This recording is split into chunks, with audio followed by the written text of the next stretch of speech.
안녕하세요. 말씀과 함께 새롭게 오는 소망의 아침입니다. 데이브 월리는 우리 삶을 잡동사니로 가득 채운다면 하나님이 내려주실 진정 좋은 것들을 받을 공간이 없게 된다라고 이야기합니다. 호세아 11장 12절로 12장 14절까지 말씀을 본문으로 하여 거짓된 삶을 버리고 하나님 앞으로라고 하는 주제로 함께 은혜를 나누기를 원합니다. 지난 시간 우리는 호세아 11장 1절로 11절에서 하나님이 얼마나 끊임없는 사랑으로 이스라엘을 돌보셨는지를 보았습니다. 하나님은 마치 부모가 어린 자녀에게 걸음마를 가르치듯 이스라엘을 애굽에서 이끌어내어 친히 안으셨습니다. 하지만 이스라엘은 그 사랑을 배반하고 다른 신들을 따랐습니다. 함께 말씀을 묵상하며 이런 질문을 드렸습니다. 하나님의 사랑을 경험하고도 나는 여전히 다른 힘을 의지하고 있지 않은가? 매일 소망의 아침 묵상과 함께 우리는 하나님의 사랑 안에서 살았습니까?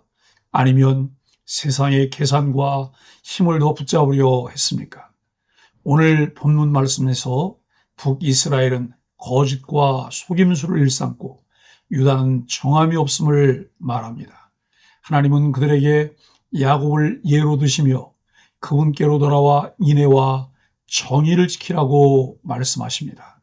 하나님이 선지자들을 보내어 말씀하셨는데도 깨닫지 못하고 하나님을 심히 경록해 하시게 한 에브라임은 수치를 당하게 될 것입니다.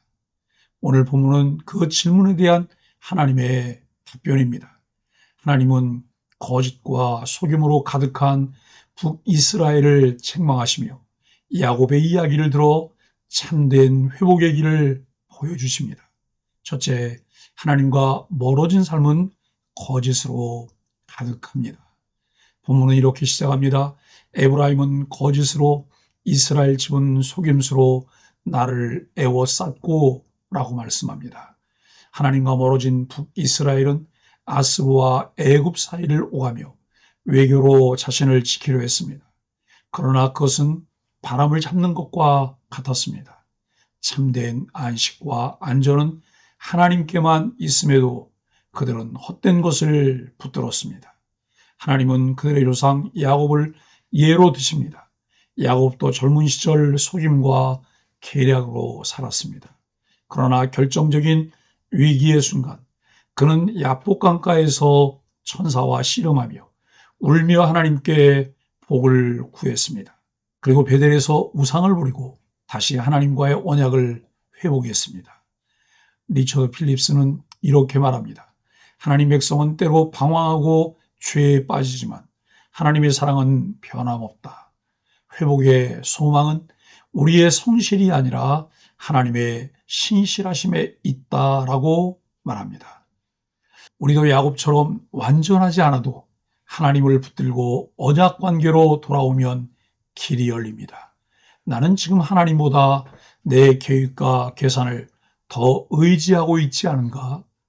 내 삶의 위기 속에서 하나님의 얼굴을 구하며 돌아온 적이 있는가? 둘째, 속임은 결국 파멸을 부릅니다. 에브라임은 불량 저울로 부당한 이익을 챙겼습니다. 부유함을 방패 삼아 나는 죄가 없다라고 합리화했습니다. 하지만 하나님은 말씀하십니다. 내가 또 내 하나님 여호와니 내가 네게 명절 때에 광야에 거주하게 하리라. 이 말씀은 그들의 부유함이 사라지고 다시 초라한 광야의 자리로 돌아가게 될 것을 뜻합니다. 부정한 방법으로 쌓은 것은 하나님이 무너뜨리십니다. 생각해 보십시오. 혹시 우리는 재정, 명예, 성취를 하나님의 축복이라고 부르면서 그 속에 불의와 속임을 무시하고 있지 않습니까? 오늘날 교회 안에는 복음이 변질되어 기복신앙, 상급신앙, 번영신앙의 모습으로 나타나는 경우가 많습니다. 기복신앙은 하나님을 믿는 이유를 주로 현세적인 복, 즉 물질, 건강, 형통에서 찾는 신앙입니다. 예배와 기도, 헌금을 복을 얻는 수단으로 삼고 신앙의 가치를 세상적 성공으로 판단합니다. 그러나 이는 하나님을 수단화하는 태도로 고난 속에서도 하나님을 신뢰하는 성경적 신앙과 거리가 멉니다. 상급신앙은 믿음의 동기를 주로 천국에서의 상급과 보상에 두는 신앙입니다. 봉사와 헌신이 하나님을 사랑하기 때문이 아니라 미래의 보상을 위한 영적 거래로 변질될 위험이 있습니다. 상급은 성경이 말하는 개념이지만 그것이 유일한 목표가 될 때 은혜의 본질이 훼손되고 계산적인 신앙으로 흐를 수 있습니다. 번영신앙은 하나님을 믿으며 반드시 건강과 부와 성공이 따라온다고 가르칩니다. 부와 성공을 믿음의 증거로 여기고 가난과 병을 믿음 부족이나 저주로 해석합니다.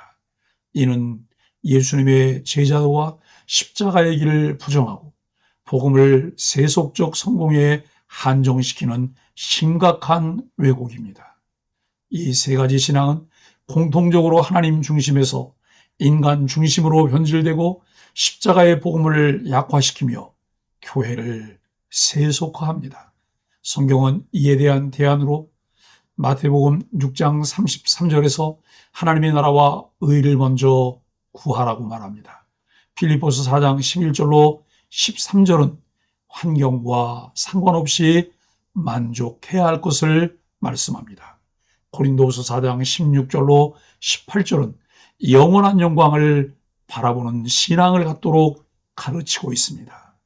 참된 복음은 하나님 자신을 사랑하고 은혜에 감사하며 고난 속에서도 그분을 신뢰하는 믿음 위에 세워져야 합니다. 셋째, 하나님의 말씀을 듣지 않는 완고함이 심판을 부릅니다. 하나님은 여러 선지자를 보내셔서 다양한 방식으로 말씀하셨습니다. 그러나 이스라엘은 귀를 막고 길가에서 이방신에게 제사했습니다. 결국 하나님은 에브라임의 죄를 기억하시고 그가 흘린 피를 갚으시겠다고 하십니다. 하지만 이것은 단순한 심판 선포가 아닙니다. 여전히 돌아오라는 부르심입니다. 돌아오는 길은 분명합니다. 거짓을 버리고 인애와 정의를 지키는 것입니다. 웨스트민스터 소요리문답 87문이 말하듯 회개는 죄를 미워하고 하나님께로 향하는 마음의 변화입니다. 바로 오늘부터 그 길을 걸어야 합니다. 사랑하는 소망의 가족 여러분, 오늘 본문이 주는 메시지는 세 가지입니다.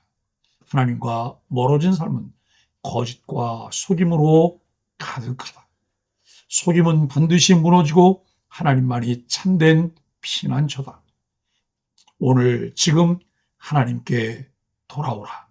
인애와 정의를 행하라고 말씀합니다. 우리는 야곱처럼 완벽하지 않지만 야곱처럼 하나님을 붙들며 언약을 회복할 수 있습니다.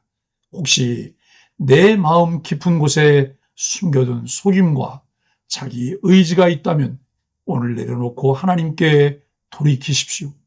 변함없는 하나님의 사랑과 긍휼을 붙드십시오. 그것이 우리가 살 길입니다. 이스라엘은 거짓과 속임수로 하나님을 대했습니다. 그들의 모든 생각과 행동은 그들의 멸망을 가속하는 촉진제였습니다. 멸망이 예고된 백성에게 시급한 일은 하나님께 돌아가는 것입니다. 하나님께 돌아가는 것은 삶에 깊이 박힌 죄를 버리고 사랑과 정의를 행하는 것입니다. 그것이 성도가 살 길입니다. 그 길은 내일부터가 아니라 지금, 오늘부터 가야 합니다. 하나님의 말씀을 단마음으로 듣고 의지하며 순종할 때 그 길로 갈 수 있습니다.